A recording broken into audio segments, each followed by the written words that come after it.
Welcome to the Spinoffs podcast. I'm Braden. And I'm Jonah, and we have been friends since kindergarten, and we have decided to begin a podcast, which, because we're seniors in high school and we're going to different colleges, we thought would be a really cool little thing to host together. It's like a senior activity. Great way to keep in touch. Yeah, and just something that we can kind of do for however long we kind of want to do it. So the idea is we were going to try to have 4 different segments on each show, each about 15 minutes long, equating to about an hour show each week, give or take a couple of minutes. We felt that this was the best way to keep it fresh, keep it consistent, and keep the flow of content pretty not lengthy, I guess would be the word. So we were going to have 2 segments that stay on the show weekly and then 2 that rotate. Yeah. So our 2 segments that are going to stay on the show weekly, 100%, there won't be a week without them. We'll have a story time segment where we tell stories that happen to us, no matter how outlandish, crazy they are. They could be from the past. They could be what we've done this week. Heck, we could even be telling what's going on in our future. What we ate for lunch that day, what we ate for breakfast. I mean, what we plan on doing later that night. It doesn't really matter what it is. That's the plan for story time.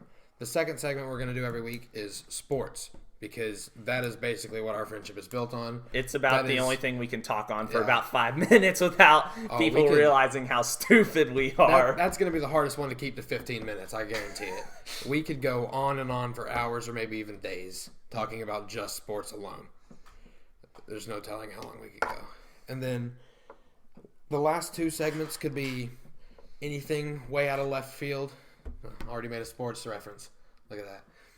We could, pop culture. We'll try to keep updated on pop culture, current events, news, or it could just be something like a would you rather, or just something that's light-hearted, fun, and something we wanted to try to keep was audience interaction. So if you guys want to see a segment that we talk about or anything, just send in ideas and stuff. We don't necessarily consider ourselves experts in any field by any means. So we'll try to do our diligence and do research before we talk about the topic. But if you have something that you'd like to see us talk about, we will certainly make an effort to try to get there. Yeah. So we thought would be a really fun way to start our podcast with a little bit of story time about the first day we met. Yeah. Miss Lewis's class. And shout out Miss Lewis. Maybe have her on the podcast one day. That would be awesome. Yeah, we're going to try to bring on special guests every now and then. We do have a friend who is trying to make it to the WWE, actually. Yeah. And I think he would be an awesome guest to have on this podcast. Oh my God, he'd be so much fun. Trey Prophet, how you doing? But going back to Mrs. Lewis, they have 4 different schools at Russell. We had a primary school. And the one that's different from most school districts? It's actually the nicest school. Is at the McDowell. No, it's not. No. The primary is so much nicer. What's different from most school systems is that we have a McDowell. We have 4. Most schools have elementary school goes from kindergarten through 5th grade. Or even 5th grade is at the middle school. Mm-hmm. Our school had 4 different schools. The primary school, the McDowell, which is now 3rd, 4th, and 5th. But when we went there the first year, it was just 4th and 5th. They had preschoolers at the McDowell, too, while we were there. There was preschoolers there. And there was a rule that you couldn't go into the bathrooms with the preschoolers. I don't know, because they were scared of us. Yeah, maybe they think 4th graders are going to do some weird things with the preschoolers. I don't know. No. Anyway, Mrs. Lewis is a kindergarten teacher. It is where we met. Do you want to... So, the best part about the story is she had nothing to do with the story. She wasn't even there when we became friends. It was our first day ever with a substitute teacher. I don't even remember who it was. That's not important. So I thought it was Miss Crown. Literally a lady who's older than Miss Crown her. wouldn't have let our shenanigans happen. Miss Crown would not have let our shenanigans happen. I wouldn't know where the substitute was in the room at the time. Then again, I don't remember a whole lot from kindergarten. I think she was sitting at the computer or whatever. But so every day we'd walk in and have learn how to write, They would draw sentences on the board and trace over words, letters, And I know Jonah and I got picked to do this days. And so It couldn't have been like much more than like the first week of school, something like that. it was definitely within the first 4 weeks of school, first month of school, hands down. And I know, Yeah, because in first month of kindergarten, your best friend is the one you see first, and you ask, "Do you want to be my best friend?" pretty much, yeah, that's how it happened. And we got called up to the board to trace over. It was like the word "and" or "look" or something. And smart boards. Every class at the time had one. They had 4 markers, which means 4 people could color on the board. Blue, green, black, red. Yes, and Joan and I grabbed green and blue, or green and red. I know I grabbed green. That's all I know. I don't know. He has like really specific memories from when he was young that I semi-question because like I have like 5 general memories from like when I was this young. I only know And I you picked up- seem to remember a whole lot more than like any average kindergartner would. Yeah, I only know I picked up the green one because green's my favorite color. This is also a person who tells me at 2 years old he picked out the Giants to root for because he said "Blue, go blue team." So I did. This is who we're dealing with. If I was watching here. the Eagles play, I would have said go green team. Whatever. Continue. Glad I'm not an Eagles fan. That's for the sports segment. Yeah. So we get called up to the board, and I trace over the word, and then he traces over his word. And the substitute either neglects us, not really neglects, but like she just starts looks beating away us. for like. That's not what neglect means. It just means It doesn't. can be. It just means doesn't pay attention. She just like It's an extreme form of neglect. yeah. So she like looked away for half a second, and next thing you know, she turns around, and we somehow exited out of that program around the home screen, coloring all over it. We had like corner to corner, edge to edge, scribbled all over the smartboard with these markers. No, we were not very good kids. No. I think Titus Ham was one of the people up there with us. And I don't remember the 4th because they're not important. But shout out Titus, also day 1. And then after that, she turned Once off the again, smartboard. Titus is not a person I remember being in our kindergarten class. I've looked at the yearbook recently. That's the only other logical guess. Okay. And then she turned off the smartboard and got mad at us, told us to go back to our seats. But she didn't know how to erase any of it. So the next day, Miss Lewis comes in, and the substitute wrote a note about us. And she asked me and Jonah specifically why her computer screen was covered in all of these scribbles. We didn't have a way out of that. there was no way. We didn't have a way out of of that one. No. From that day forward, we knew we had to have a plan to get out of our that shenanigans. was yeah. So that's how we met and how we became best friends. Ever since that, We've been tighter than, I don't know, what's tight? Skinny jeans? So, do you want to tell a story? Because we have a lot of time left. Yeah. Jonah broke a hall pass. Oh, so sticking with kindergarten, as a child, I was always told that if you wanted to if you were to clip down, it would be the end of your life. I have parents who are both lawyers, and I'm held to a pretty high standard for my schooling. I, on the other hand, had severe unmedicated, undiagnosed ADHD. I was buck wild. Every day we had like 4 cards. It was like a card system. It was like purple, green, yellow, red. Something along those lines. And I know if you were really good that day, you got purple. If you were purple so many times in a week, you got to pick out of the prize bin. For me, if I was green so many times out of the week, I got to pick out of the prize bin. There were days where Miss Lewis had to take red cards from other people's pouches and put them in mine. I think my record was 3 or 4. Anyway, I was always told not to come home with anything green or lower, to the point of where one day, like I had for some reason gotten yellow. I don't particularly remember why. It's not super important. But I specifically remember, because I used to go home to my grandma's before my mother would come. And I remember stealing a green crayon and coloring over the yellow with the green crayon so that my parents would not discover that I was on green because I was so terrified of my parents. Yeah. That's but anyway, not about you breaking the hall pass. Yeah, but now you can tell the story about the hall pass and context. You need to have context to understand why I was doing what I was doing with the hall pass. So Jonah had to go to the library for some reason, and Miss Lewis had this wooden bear, this red wooden bear. They all had bears. For some reason, like all the kindergartner teachers had a different type of big bear, and they sat in the chairs, and these bears were like bigger than the small children. This is true, but I'm pretty sure because the primary still hangs things above teachers' classrooms because their little kids need to know where they're going. I think for us it was fish. I thought we were bears. But the year before we got there, it was bears. The year we got there, it changed to fish.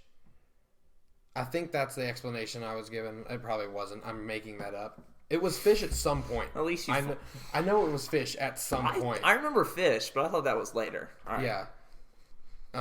And so she had this red wooden bear because her color was red. All teachers had different colors. Joan had to go down to the library. I don't specifically remember how you broke it. I wasn't with you. I don't either. You probably dropped it down the stairs. But all I know is that this kid comes back. He didn't get his library book. He came back to Miss Lewis in tears, all down, bawling his eyes out. And he takes the bear out from behind his back, and it's missing its head. He goes, Miss Lewis, it's like a murder mystery. You make it sound like the murder mystery. Miss Lewis, I broke it. Crying. And he's, please don't change my color. Flipping out. And once again, like, this is so serious. I stole a green crayon, so we're talking pretty extreme here for kindergarten Jonah. I think Miss Lewis didn't change your color because I don't particularly remember. I feel like she wouldn't have because you would have been even worse off because you were. Yeah, I guess it's my turn now, and I guess I'll stick with the subject of crazy things that Jonah will do in order to get higher than yellow, although I've been informed by several kids that they used to do this too. So shout out to people who also did this. Mrs. House was a room. Every Friday you would be allowed to go to a different room for kindergartners called Fun Friday. I usually pick Miss Skaggs because the Cole was in there, so I would go there. But each room would have something different. Like there was like a block room, Play-Doh in one room, a movie in another. Yeah, and so Mrs. House would show a movie every week. And I remember going to Miss House's room every single week. But you could pick one and you had to stay there. Yeah, except for on Super Fun Friday. I wasn't aware there was a Super Fun Friday. You might have missed this day. It was when I had a broken arm, I know that. You could go around to as many classrooms as you want during the day. All we did all day was that. That sounded like Super Fun Friday. Anyway. I still hung out in one room most of the day. But I would go to Mrs. House's room every day because it would be super easy. It's right across the hall. To come back to the room. And anytime I was on yellow, I would be like, Miss House told me to clip up.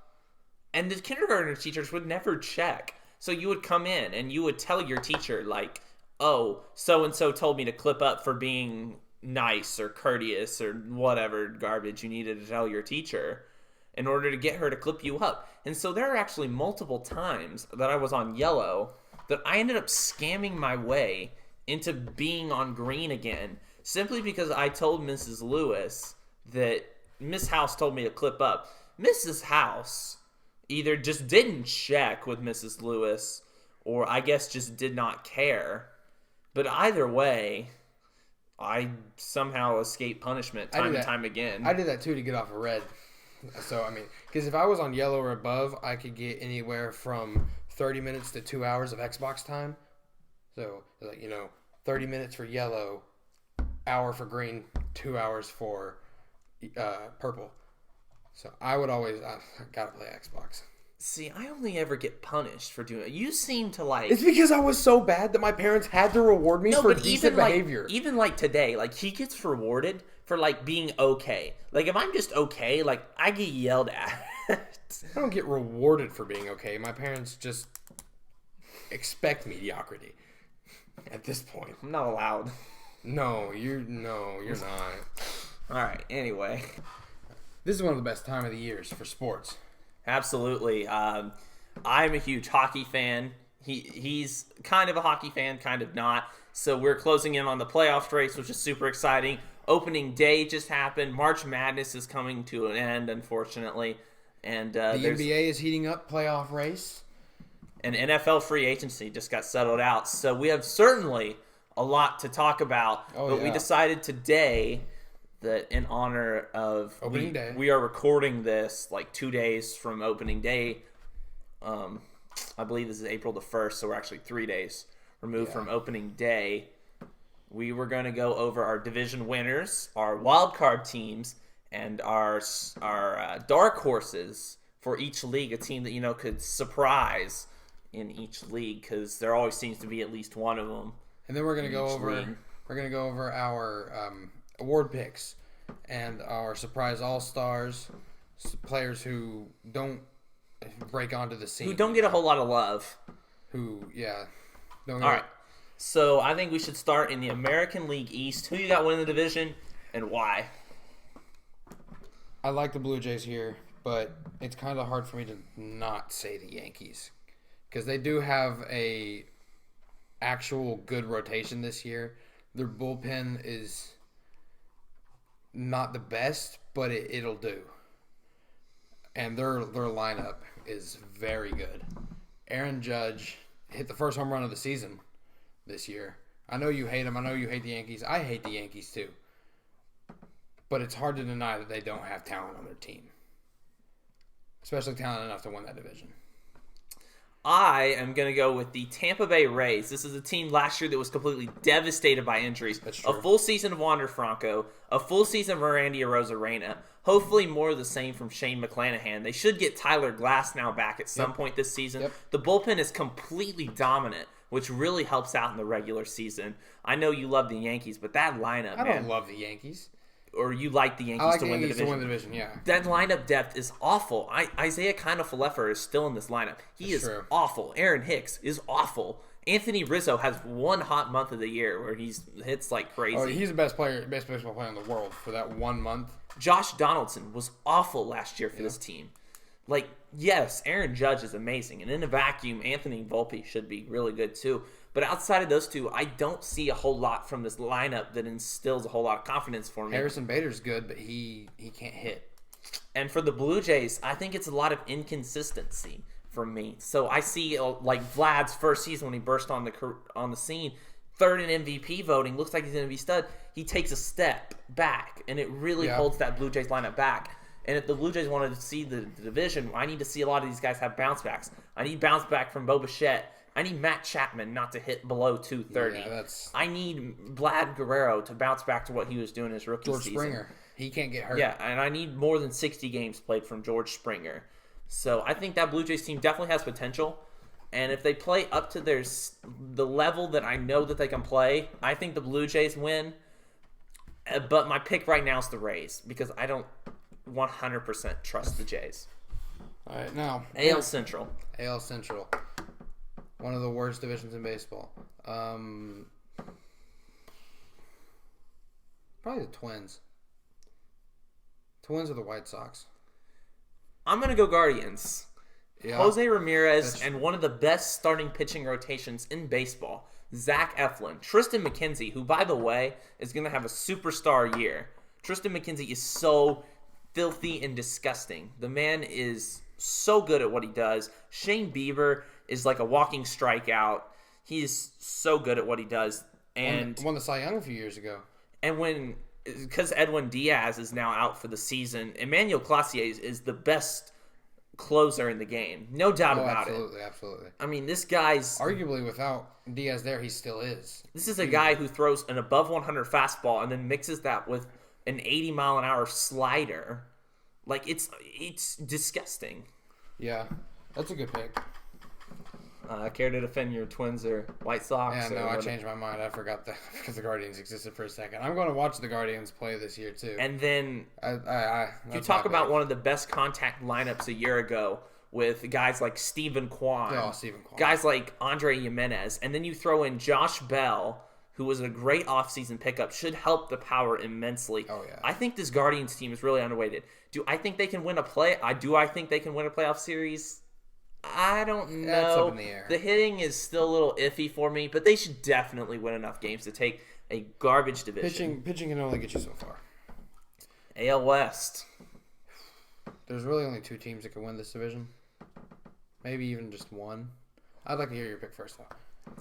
I'm going to go with the Houston Astros. I'm going to go with the obvious pick. Yeah, I like the Mariners a lot. I think Luis Castillo is going to have an amazing year, contend for the Cy Young. But just the amount of talent the Astros it's just an embarrassment of riches. Yeah, it's hard to not pick the Astros. I agree with you there. I mean, Yordan Alvarez is the best pure hitter in the game of baseball right now, other than Mike Trout. yeah.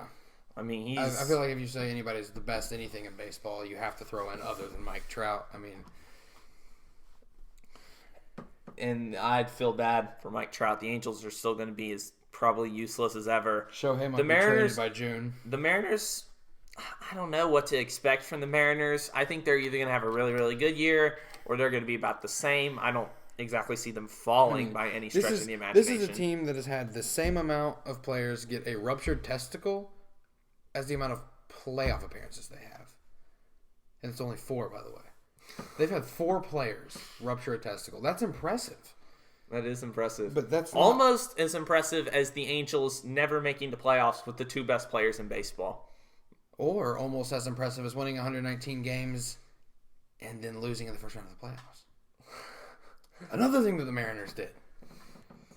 God, I pray every day for you, Randy Johnson and Ichiro. Oh, yeah. Although I don't think Randy Johnson was actually on that team. No, I don't think Randy Johnson and Ichiro were on the same team. No, Ichiro was on that 0-1 team. I know Ichiro wore 51, and so did Johnson, which that number's still not retired. The Mariners need to get on that because both of those guys are Hall of Famers. Ichiro is one of the best hitters of all time. Randy Johnson is one of the best pitchers of all time. It's insane to me that number's Best not lefty retired. pitcher ever. The big unit, Randy Johnson. Absolutely. All right, wild card teams. From the American League. there's 3. Yeah. So the Orioles. I like the Orioles this year. I think they could do it. I think they can make the playoffs. They're not going to get far, but I think they can make the playoffs. It's a huge step up for them. I really like Rutschman, and I like what their lineup brings. And then the Mariners. I think the Mariners will make a wild card game. And my dark horse, I think the Angels might make the playoffs this year. By some luck of God, they're going to go like 81-81 and manage to make the playoffs. In a tough American League, I don't know. My wild cards are going to be the Toronto Blue Jay. You have the Toronto Blue Jays not making the playoffs. Yeah. I've got the Toronto Blue Jays. As much as I hate them, the New York Yankees will probably be they'll be my number 1 wild card probably because I despise the Yankees. So which means they're probably going to do well and they're probably going to win the division. I'll take the Yankees as the number 1 wild card. I think the Blue Jays will probably be the 2nd, and the Mariners might be the 3rd. Those are definitely my 3 wild card teams. Yeah. Although I don't necessarily like all these picks because they're the same 6 teams that made the playoffs last year, so I don't know. I'll stick with it. So, who are your AL award winners? Shohei's going to win the MVP this season for sure. Yeah, I agree with that. I just think the way he offers or the value he offers on both sides, It's you can't deny it. He's almost a Cy Young winner and he's almost an MVP award winner just on the bat alone. He contested with Judge for the MVP last year, and Judge hit 62 home runs. Judge broke a record that stood for a long, long time. 61 years. And Shohei still almost beat him for the MVP. All right. Cy Young. I don't know. Tristan McKenzie might win it. I think he could do it. Give me Dylan Cease from the Chicago White Sox on an underachieving Chicago White Sox. The second half of the season, if you paid attention to Dylan Cease, he might have been the best pitcher in baseball. If he had a stronger start to the first half of the year and Justin Verlander hadn't put on a historic campaign for where he was at in his career, Dylan Cease not only wins the Cy Young, he wins it by a country mile. You think about the historic season Justin Verlander had last year, and he wasn't a unanimous Cy Young winner. Dylan Cease still got votes. Ladies and gentlemen, Dylan Cease will be your American League Cy Young winner this year. Rookie of the year. I feel like it's going to be Volpe. And Yep. It's simply because the Yankees get more undeserved attention than any team in baseball. This is... Anthony Volpe could literally hit 220 and 5 home runs. He'll still win the award. It doesn't matter what Gunnar Henderson does. It doesn't matter what any of the rest of these rookies bring to the table. It doesn't matter. The only one who might be able to contest him is Yoshida from the Red Sox. He played amazing. There's a lot at the World Baseball of hype surrounding Anthony Volpe right now. For no reason. Well, there is reason, but I recognize that he's really good. But, man. Comeback player of the year. For me, I'm going to take Joey Gallo out in Minnesota. I know he didn't get hurt, but his numbers were so bad last year. Aaron Judge hit more home runs than Joey Gallo did hits. Or maybe give me Byron Buxton, too. Byron Buxton has never played a full season. If he could stay healthy, he's one of the most special players in baseball. Yeah. I like your Joey Gallo pick. I do. I'm going to agree with it, yeah. Joey Gallo could win it. All right. NL Division winners. We'll start with the East. I got to pick the Braves. The Braves are my favorite team. And I do not agree with how they've managed their free agency problems the last few years. But we're not going to get into that because that's not what we're talking about right now. Man, it's really close between the Mets and the Braves. I feel like... You're not even going to give the Phillies any love? No. I agree that I think they're good in a vacuum. I don't think the Phillies have been smacked around by the Rangers in 2 games. That bullpen is still awful as ever, but I'm gonna give the division to the Braves just simply because I feel like they're a lot more consistent than the Mets. I feel like over the course of a 162 game season, the Braves will be more consistent. I think the Mets have the higher ceiling in a 7-game series, but I think the Braves are a lot more consistent of a team, and I think they finish in first because of that. I agree with that. All right. Central, the worst division of baseball. Just complete garbage. Give me the Cardinals. I don't know. The Cardinals seem to have random magic. So I suspect there will be at least 2 random minor leaguers that come up and hit 320 for Arenado and Goldschmidt to knock in, and their RBI numbers will be ridiculous. Tyler O'Neill's going to hit like 95 RBIs this year. Yeah, and Adam Wainwright will probably still be a sub-3 ERA pitcher. I mean, Adam Wainwright's amazing. I love that guy. All right. Fun fact, the Braves drafted him. NL West. Traded him immediately. Padres. I'm going to go with the Dodgers. I love the Padres, but they're going to struggle so much with the expectations that everyone has put on them.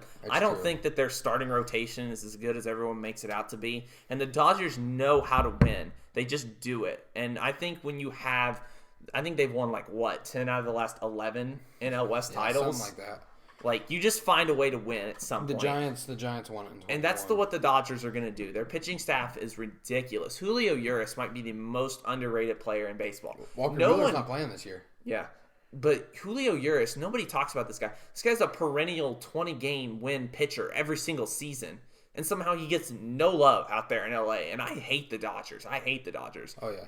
But Julio Urias is one of the best players in baseball no one talks about. Oh, absolutely. I agree with that. So I'm going to pick the Dodgers. And this is Clayton Kershaw's, I think this is his last season. He only signed a 1-year deal to come back with the Dodgers.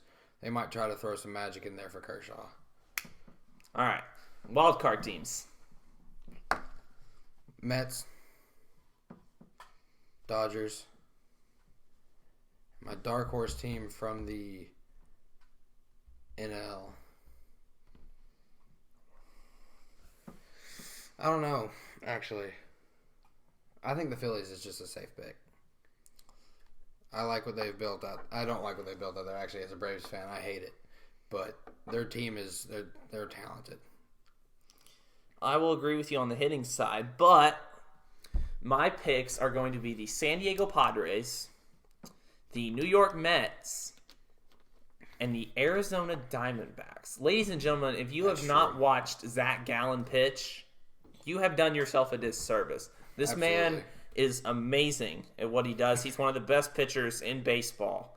Corbin Carroll is going to be a really great young guy. And if the Diamondbacks can find consistent enough hitting, that starting pitching is going to get – those starting pitchers will get them there. Zach Gallen and Merle Kelly are one of the best 1-2 punches in baseball that nobody talks about. Yep.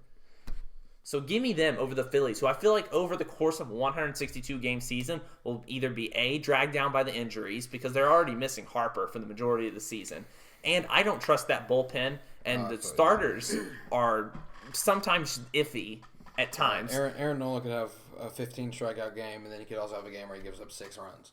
So yeah, I'm not going to pick the Phillies to the playoffs. I'm going to go with the Diamondbacks, and they're my surprise team in the NL. I don't think that's too hot of a take, honestly.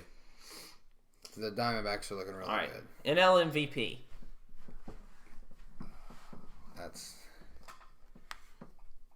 I don't know, actually. The Braves fan of me wants to say Austin Riley, but I feel like Juan Soto is a safe choice. I think Juan Soto is going to bounce back from what happened last year. He was all over the place. The Nationals had to ask the Braves if he could fly to the All-Star game with them, and then they traded him. I mean, he didn't play as good as we expected him to in San Diego, but I like that, especially in a contract year. Especially in a contract year, hundreds of millions of dollars on the line for him. If he does not perform well this year, he's going to get a big contract because he still wants Soto. But, I mean, I think he could win the MVP. Okay. So this might get you a little bit excited, but my pick for the MVP is Ronald Acuna Jr. Ladies and gentlemen, a great pick. I do. This man is back. He's back from his knee injury. He looks better than ever. He hit a home run today. He got the first base hit of the season. He's just a superstar. He does whatever you need him to do. He steals bases, which are going to be a lot more critical now this year. I feel like they're going to... With the bigger bases. The voters are going to stress impact on stealing the bases. You watch this year because they're going to try and make that a big rule. So Ronald will steal the bases. He hits the home runs. He has the average. He plays the defense. Ronald Acuna Jr. is your classic five-tool player. He is going to be a superstar this year, and he is my MVP pick. Cy Young winner for you. I like Max Fried.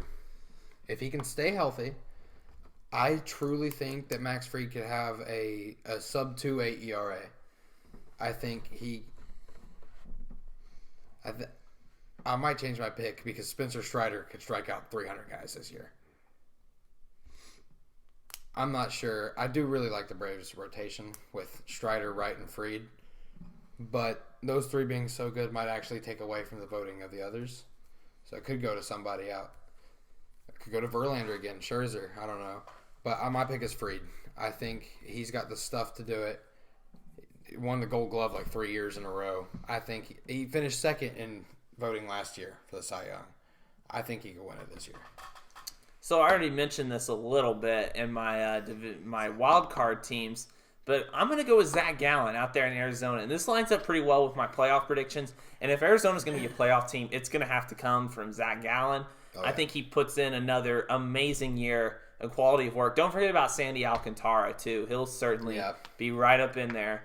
But for me, it's a two-horse race. Maybe Corbin Burns in a contract year for certain will try to get there. But for me, it's between Gallen and Alcantara. So give me Zach Gallen on the notion that the Diamondbacks are going to make the playoffs. I hope we agree on the Rookie of the Year here. I really do. Because my pick is right back in Arizona.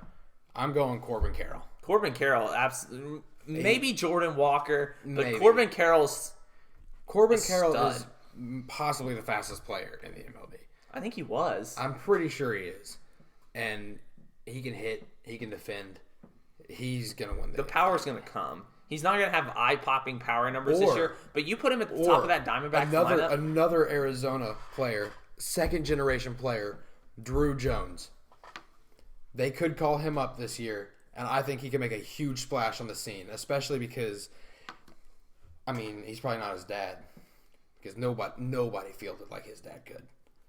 It's the Braves homer talking. Oh, he won like 10 Gold Gloves. You can't even. He's the greatest defensive outfielder of all time. I think Drew Jones has it in him to, maybe if not this year, next, win the Rookie of the Year. I like it. Arizona's an up-and-coming team. Yeah. They're not going to keep all these players because they don't like to pay people, but whatever. All right, comeback player of the year. I've thought about this one for a while, and I'm going to go with Joey Votto for Cincinnati. I'm a bit of a Reds homer here. Yeah. Joey Votto got injured, and he's not going to start the year with the Reds, but I think he's going to have a solid year. 14-year opening day streak came to an end this year. I'm not a Reds fan. I really don't. I don't like the Reds very much, but that is kind of sad to see. We're sitting on a Reds carpet right now. We are, actually. My pick. Oh, I have him winning the MVP, so Juan Soto. I think he could bounce back. He didn't really get hurt, but his numbers were down. Well, no, Walker Buehler's not back this year. I was going to pick him, but Jazz Chisholm could win it. He's already hit a home run this season. He looks like he's back in form. So Jazz Chisholm could be my pick for that. Another pick to watch out here for, and it's only because I saw him on the IL to start the season, is Daniel Bard, who left for anxiety purposes for hitting Jose Altuve with that baseball. Oh, hit Jose Altuve as much as you want. If he comes back and he plays well, I think he'll win Comeback Player of the Year. Hit Jose Altuve as much as you want. All right. So I think that'll be the cap for our World Series champion. World Series champion. I think, I am very biased, but I do think the Braves could win it. But I think they're going to make it to the NLCS and lose to either the Dodgers or the Padres, who will go on to win the World Series. I don't know who I have coming out of the AL. For me,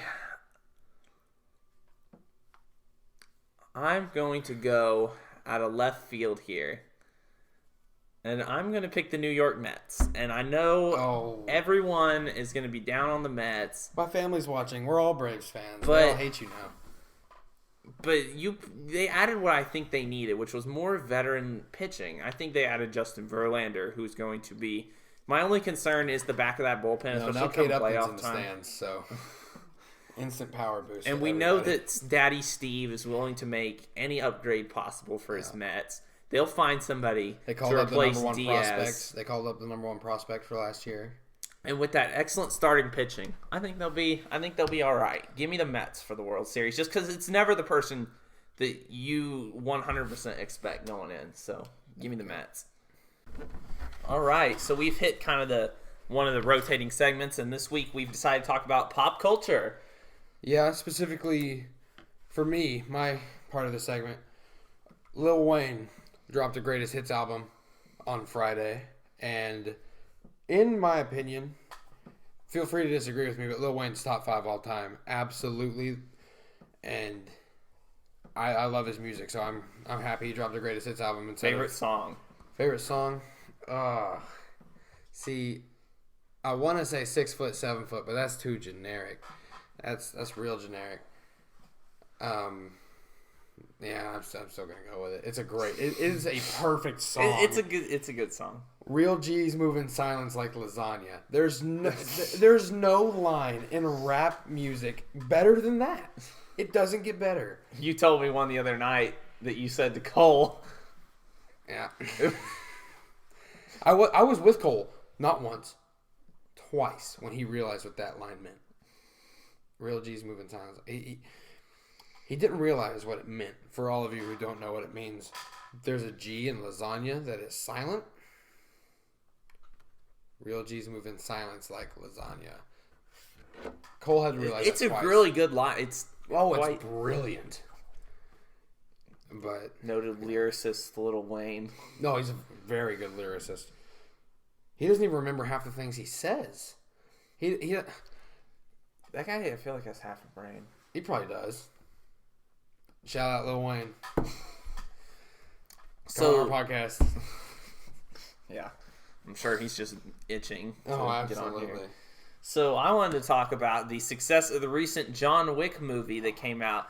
The fourth movie, which has now actually grossed the most on the first weekend, breaking the previous box office record that the third had set for the franchise, which probably means we're going to get a fifth movie. They didn't know if they were going to do a fifth movie after the fourth concluded.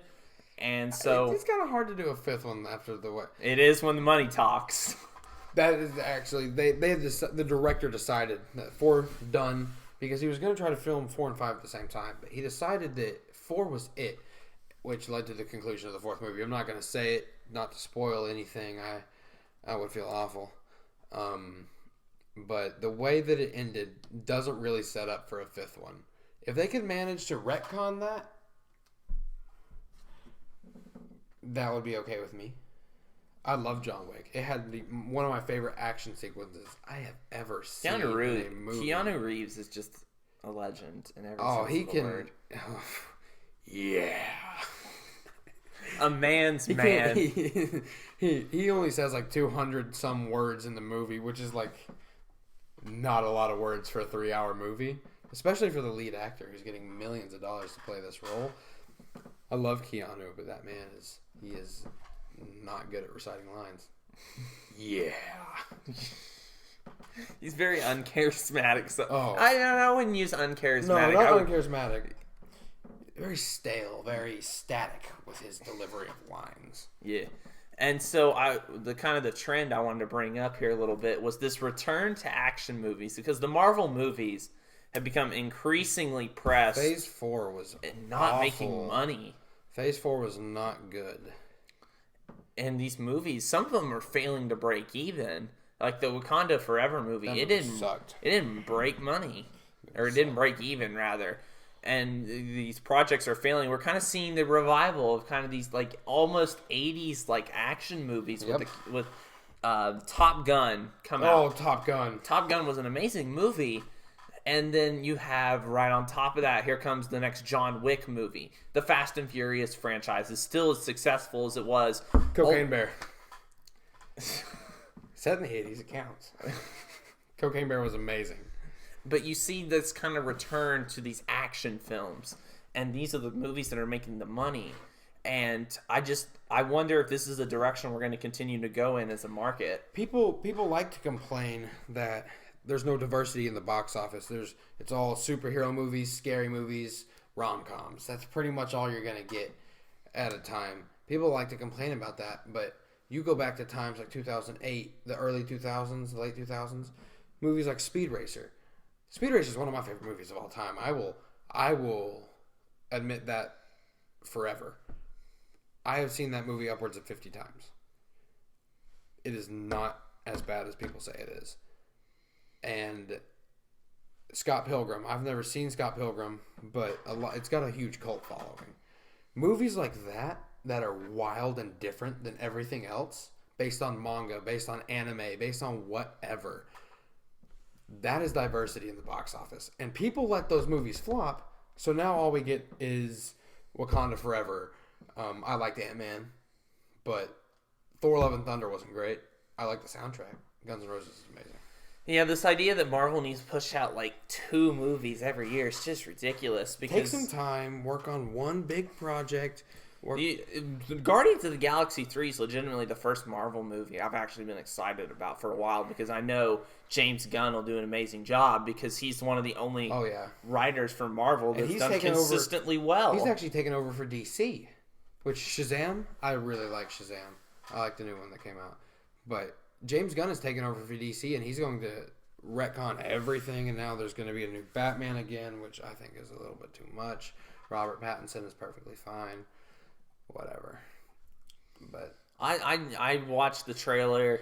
I am totally 100% invested. I'm going to be sad. I don't get sad very often. I'm a pretty big critic of movies. I don't necessarily think a lot of them are good. We will be giving some movie reviews on this podcast whenever a new movie drops and we go and watch it. And I'm excited for this movie. I hope it doesn't let me down. Oh no, it won't. Chris Pratt won't let anybody down. Yeah, Chris Pratt's one of. Speaking of Chris Pratt, Mario comes out soon. I feel like that could be it's got a stacked cast. Mario is Chris Pratt. Bowser is Jack Black. Seth Rogen plays Donkey Kong. That's awesome. I mean, we'll see. It has Keegan-Michael Key is Toad. It has a big potential to flop. It does. Just as much as it does to be one of the best movies sellers. with stacked casts usually, it's up in arms there. Yeah, you don't know. I mean, this is one of those movies that like 50 years down the road, it'll either be like everyone recognizes the movie, or it's going to be like, oh my god, I wasn't aware. I can't believe they made that. Yeah. Teenage Mutant Ninja Turtles. We were talking about the other day. Like they also are going to get like a stacked cast. Oh man, it's nuts. Jackie Chan's in it. Post Malone's in it. Adam Driver's in it. I'm pretty sure. Giancarlo Esposito is in it. Yeah, that's got a stacked cast too. It's just really weird that we've decided to make more children games and cartoons. Ninja Turtles is awesome. I love Ninja Turtles. Ninja Turtles is really amazing. Who's your favorite Ninja Turtle? Leonardo. Oh, Michelangelo. Yeah, I could see you as a Michelangelo type. And I could see you as a Leonardo. I could also see you. Yeah, every knuckle in my fist just cracked. Like every single one. I hope the mic picked that up. It probably did. It's a great mic. Going back to Top Gun, Iceman. Yeah, he's literally saved in my phone as Maverick. He's my Iceman. I know they weren't wingmen, but they were top of their class. There's a reason. Oh yeah. It's a beautiful movie. Like I said, I'm a very tough critic for movies, but Top Gun, definitely A+ movie for sure. So good. Mission Impossible is wrapping up soon. I'm excited to see another Mission Impossible movie. Yeah. Although the last one was all right, I'd be willing to take another. All right, and now to wrap up our pop culture segment, James Bond or John Wick? James Bond. No. Yes. John Wick over James Bond. Dude, he got hit by 4 cars, stood up and walked off. Listen, James Bond walked so that John Wick could even begin to think about running.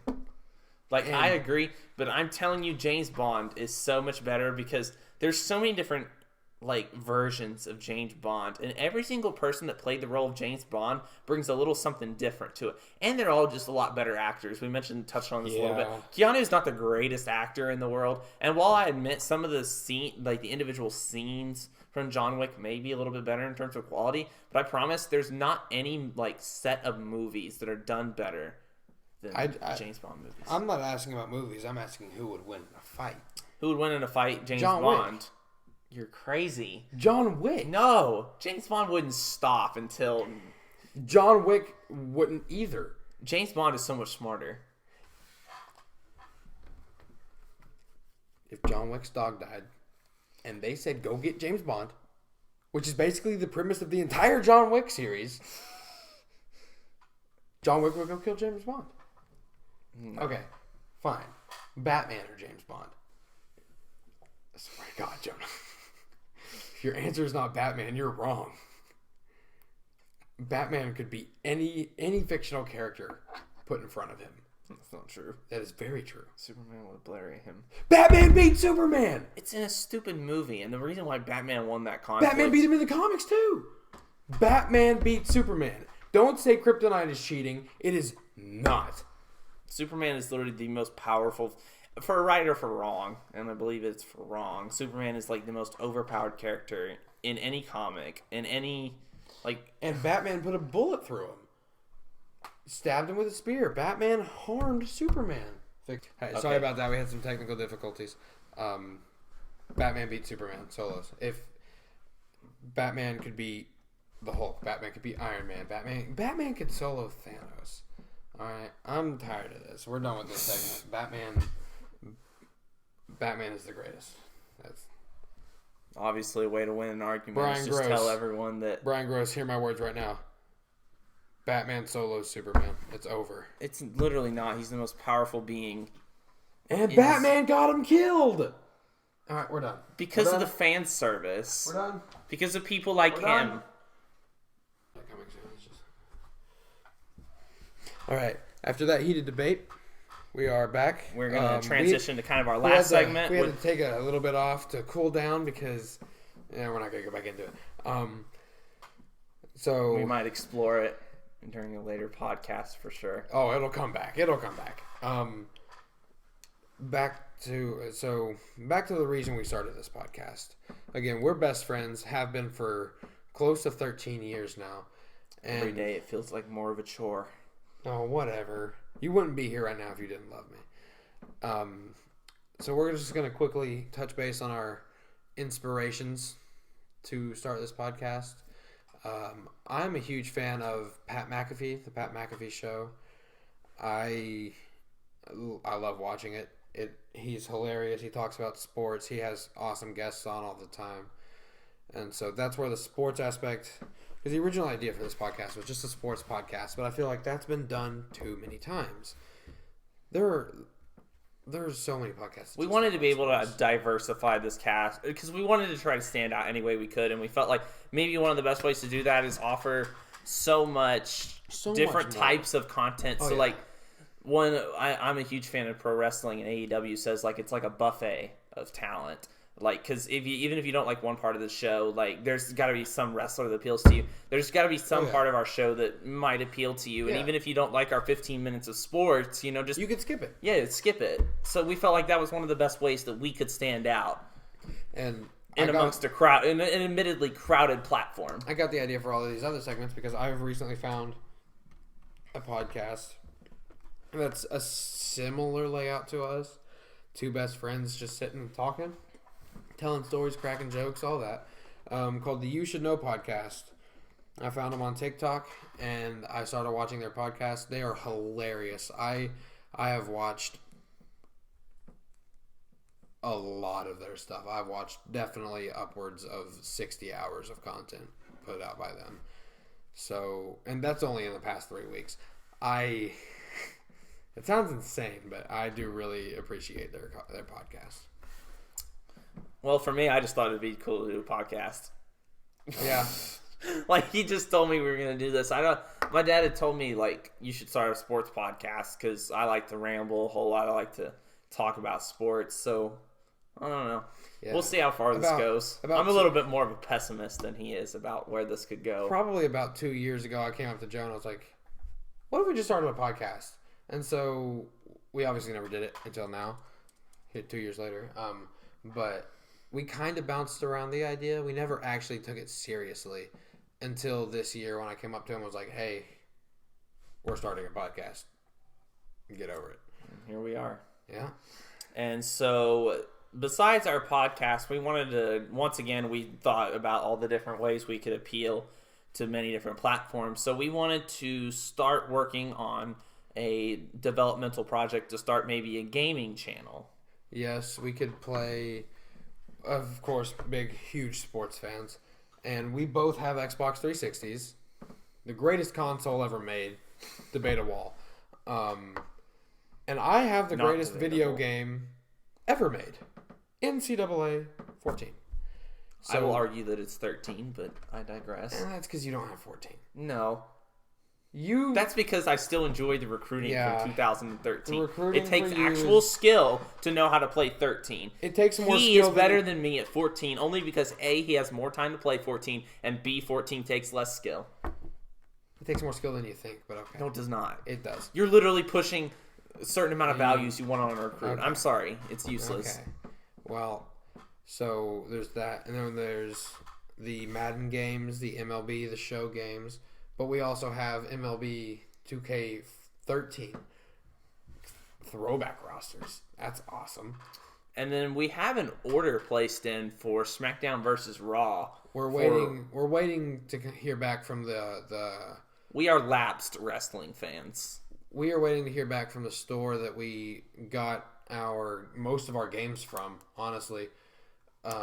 that we play all the time to text us and let us know that they have SmackDown versus Raw 08 in stock.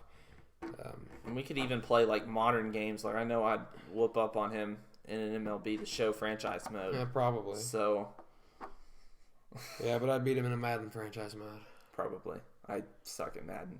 I swear to God, the game is random about who it lets have a good record. Yeah, Madden's Madden bad. Yeah, Madden sucks. You could literally have a 99 overalls, a team of 99 overalls, and they still go 5-12. I hate that game. Madden kind of sucks. But we also have NCAA Basketball 10, the last ever NCAA basketball game ever made. So we're just bouncing around this idea as of right now. But if people would like to see that, see us playing games. Yeah, and if you have any great game suggestions, let us know because I want to certainly try other video games that we have not tried. And we could go out and we could go look for them. Like we could go out and spend a day looking for video games, and we've done that before. Yeah, we'll vlog it too. I mean, yeah. So any game suggestions that you guys might have, we're certainly open for business. We're open to suggestions on anything. Honestly, if you think that our sports segment's too long, then too bad. That one's not changing. If you have something you want us to talk about, if you have something you want us to touch base on, we'll do it. If you have any stories you want to hear, if you have any questions you want to ask, we'll answer them. I don't know why you'd want to know anything about us, but... We're just two 18-year-olds. Well, you're not even 18 yet. I'm not even 18. Yeah. We're just two seniors in high school having fun. And this has been episode 1 of the Spinoffs Podcast. Thank you for watching.